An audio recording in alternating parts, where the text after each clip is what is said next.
अस्सलाम वालेकुम बच्चों, मैं Rauf sir Hussaini public school से आपसे मुखातिब हूँ आपके यूट्यूब चैनल के ज़रिए से। हमारा कुछ सिलेबस जो था वो पीछे रह गया था, इस वजह से हमने आपके यूट्यूब प्लेटफॉर्म का इस्तेमाल किया है। मेरा जो लेसन है आज क्लास 7th के लिए है, हिस्ट्री का लेसन है। ये लेसन है लास्ट वाला जो चैप्टर है हमारी हिस्ट्री का, that is 18th century political formation, यानी हिंदुस्तान में कौन से ऐसे हालात हुए कि 18वीं सदी में हमारा जो निज़ाम है, पॉलिटिकल निज़ाम है, वो बदल गया। हमने जब इस पे एनालिसिस किया, जब हमने आपकी किताब को पढ़ा, वहां से हमें पता चलता है, या हिस्टोरिकल फैक्ट से हमें पता चलता है, दो बड़ी वजूहात इसकी है। एक ये है कि later Mughals and foreign invaders, यानी जो आखिरी मुगल बादशाह थे वो कैपेबल नहीं थे, वो अच्छे रूलर्स नहीं थे। दूसरी बात ये है कि उस वक्त ये भी हुआ कि फॉरेन से लोग आए, हिंदुस्तान के हालात देखे, हिंदुस्तान में जो रूलर्स थे वो यहाँ पे काबू नहीं कर पाए, वो हुकूमत नहीं चला पाए। इस वजह से क्या हुआ, इस वजह से ये हुआ कि यहाँ पे जो फॉरेन इन्वेडर्स थे उनको मौका मिला कि यहाँ पे हमला करें। दूसरा कि यहाँ पे जितनी भी स्टेट्स थी वो छोटी थी बड़ी थी, उन्होंने धीरे धीरे इस चीज को देखा कि हमारी जो हुकूमत है, मुगल एम्पायर जो है वो शायद हम पे कंट्रोल करने की अब काबिल नहीं रही है। इस वजह से इन्होंने क्या कर दिया, धीरे धीरे अपने आप को मुगल एम्पायर से आजाद करना शुरू कर दिया।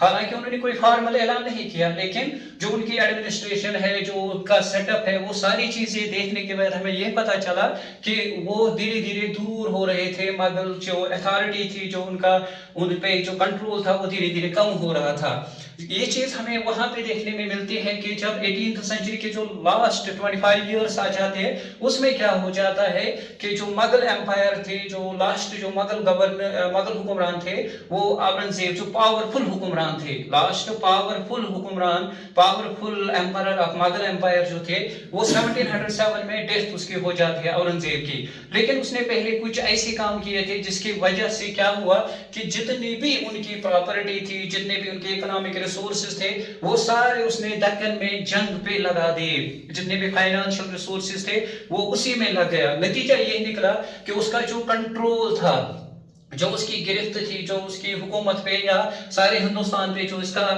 कंट्रोल था, वो धीरे धीरे कम होने लगा।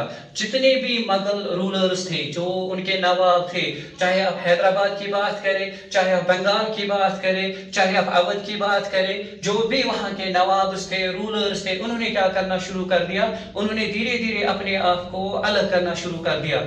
एक बात ये थी कि वो ये बात जानकर, यानी वो ये बात जान चुके थे कि अब मुगल एम्पायर्स का हम पे उतना कोई कंट्रोल नहीं है। दूसरी बात ये है कि जो वहां पे इकोनॉमिक रिसोर्सेज थे, मिलिट्री रिसोर्सेज थे, और जो एडमिनिस्ट्रेशन थी, वो सारी चीजें उन्होंने अपने गिरफ्त में ले ली। नतीजा ये निकला कि वो सारी चीजें धीरे धीरे, यानी कि मुगल एम्पायर्स की हुकूमत से, हाथ से वो धीरे धीरे निकलने लगे। उसका नतीजा ये हुआ कि उनकी जो एडमिनिस्ट्रेशन पे जो गिरफ्त थी वो कम होने लगी। तो ये दो बड़ी वजूहत बनती है जिसकी वजह से क्या होता है कि मुगल एम्पायर धीरे धीरे डिक्लाइन की ओर चलती है, यानी ये अपने ज़वाल पे अब आनी शुरू हो जाती है।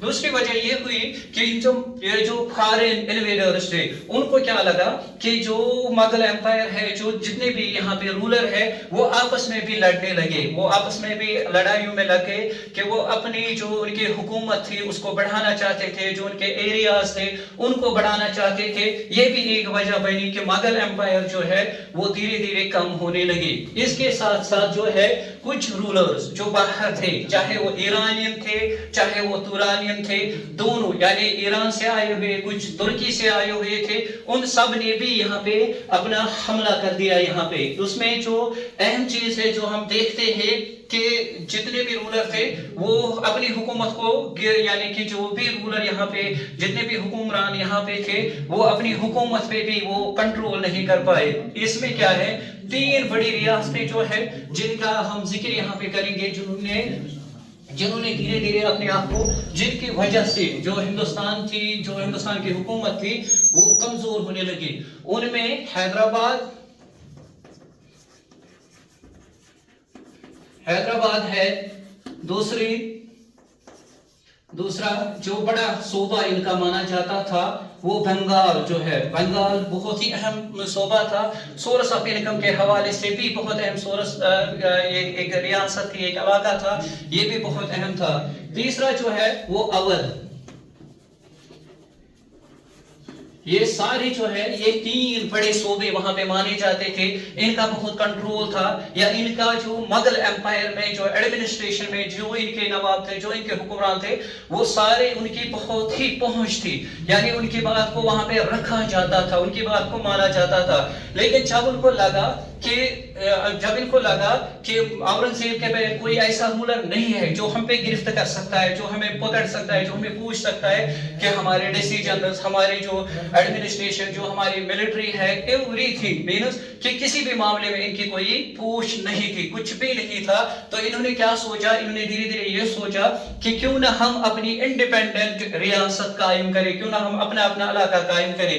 جب یہ علاقہ ان سے چھین گیا، نتیجہ نکلا کہ مغل امپائر کمزور ہو گئی، پھر یہ علاقہ چلا گیا، پھر اس کے ساتھ ساتھ یہ بھی چلا گیا۔ اس کے ساتھ ساتھ کچھ اور وجوہات بھی بنی، وہ یہ تھی کہ افغان رولرز جو اس وقت تھے، ان کو لگا کہ اس وقت مغل امپائر یا اس وقت جو ہندوستان کی حکومت ہے وہ ہمیں کوئی نقصان نہیں پہنچا سکتی ہے، تو انہوں نے کیا کر دیا، انہوں نے یہاں پہ حملہ کر دیا۔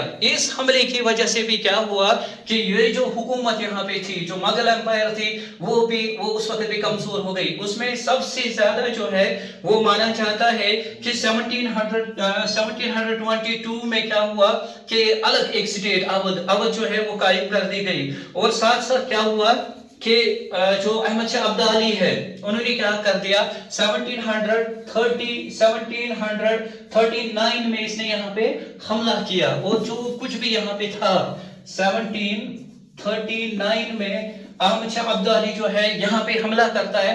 اس حملے کی وجہ سے کیا ہوتا ہے کہ جتنی بھی دولت یہاں پہ ہوتی ہے، دہلی میں ہوتی ہے یا جو اس کے ارد گرد علاقے ہوتے ہیں، ان سب پہ وہ بہت ہی بڑا حملہ بولتا ہے۔ اس کی وجہ سے بھی یہاں کے حالات برے ہو جاتے ہیں۔ اسی چیز کو دیکھ کر جو ہے احمد شاہ ابدالی نے بھی یہاں پہ 5 بڑے حملے کر دیے۔ ان میں کیا ہے، وہ 1748 سے لے کر وہ 1761 تک 5 ٹائمز وہ بھی یہاں پہ حملہ کرتا ہے، 5 دفعہ یہاں پہ حملہ کرتا ہے۔ اس کی وجہ سے بھی یہاں پہ کیا ہو جاتا ہے کہ یہاں کے حالات جو ہے، یہاں کی جو حکومت ہے وہ کمزور ہو جاتی ہے۔ ساتھ ساتھ یہاں پہ کیا ہوتا ہے کہ یہ جو حکمران تھے یہاں کے، وہ آپس میں بھی رساکشی کرنے لگے، آپس میں بھی وہ جھگڑنے لگے۔ اس کا بھی نتیجہ نکلا کہ جس کی وجہ سے یہاں کی حکومت کمزور ہو گئی۔ ان میں کیا ہے، کچھ ایسی چیزیں بھی ہے، کچھ ایسی سٹیٹس بھی ہے جن میں ہم نے دیکھا کہ جو یہاں کے حکمران تھے، جو مینس کے وطن جاگیر جن کو بولا جاتا ہے، وہ وطن جاگیر کیا تھے، یہاں کے راجپوت تھے۔ راجپوت نے مغلز کا ساتھ دیا تھا، اس بنا پر جو بھی ان کے زیر نگراں علاقے آتے تھے، ان سارے علاقوں میں ان کو حکومت کرنے کا موقع دیا گیا تھا۔ اس وجہ سے وہ اپنے علاقوں میں آزادی کے ساتھ حکومت چلاتے تھے۔ لیکن جب سینٹر میں مغل کا اتنا کنٹرول نہیں رہا، اس کا فائدہ انہوں نے اٹھایا۔ اس فائدے کی وجہ سے انہوں نے کیا کیا، جو ان کے ایڈجوائننگ ایریاز تھے، جو ان کے ارد گرد علاقے تھے، ان سارے علاقوں میں انہوں نے کیا کرنا شروع کر دیا، وہاں پہ اپنے علاقے جو ہے، اپنے ایریاز جو ہے، ان کو بڑھانے کی کوشش کر دی، جس کو اگر مراٹھاس چک نہ کر دے تو یہ ایک بہت بڑا کنفلکٹ بن جاتا۔ لیکن مراٹھاس نے ان کو روکنے کی کوشش کر دی، اس طرح کہ یہاں پہ کیا ہے کہ ان کو بھی یعنی ایک موقع ملا، ان سارے سٹیٹس کو بھی، کہ وہ الگ الگ یعنی وطن جاگیر جو تھی راجپوتوں نے بھی اپنی سٹیٹ الگ کر دی۔ اس طرح ہمیں اس لیسن میں فی الحال یہاں تک ہمیں یہ یاد رکھنا ہے کہ مغل جو ہے وہ کمزور ہو گئے، کس وجہ سے؟ 2 بڑی وجوہات تھی۔ ایک وجہ یہ تھی کہ ان کے اندر جو تھے، اورنگزیب نے جو بہت بڑی جنگ لڑی دکن میں، وہاں پہ فائنانشل ریسورسز کا استعمال کر دیا۔ دوسرا یہ تھا کہ جو اندرونی ان کے حکمران تھے، نواب تھے، ان سب نے بھی آپس میں لڑائی جھگڑے شروع کر دیے۔ اس کا بھی ایک نتیجہ بنا کہ جس کی وجہ سے 18th سینچری میں جو ہماری پولیٹیکل سسٹم تھا، مغل امپائر تھی، وہ ڈکلائن پہ آ گئے۔ انشاءاللہ اگلے ویڈیو میں ہم اس کو کنٹینیو کریں گے۔